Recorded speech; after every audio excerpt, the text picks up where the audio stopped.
Ang programang ito ay rated SPG. Striktong patnubay at gabay ng magulang ang kailangan. Maaaring may masiselang tema, lengguwahe, karahasan, sexual, horror o droga na hindi angkop sa mga bata.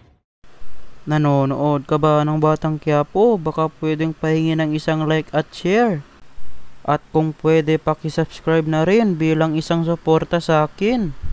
Natapos lait-laitin ni Miguelito si Tanggol, hindi nakapagpigil si Tanggol kaya nakatikim ito ng suntok. At sipa, ginulpi ng ginulpi hanggang sa mabugbog si Miguelito. At nahimatay nga ito.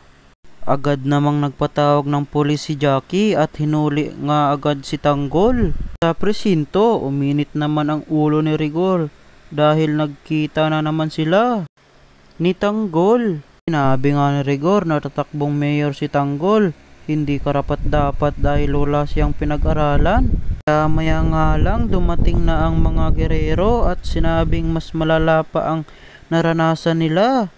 Sa loob daw ng kulungan ay makapapaghiganti na si Miguelito kay Tanggol.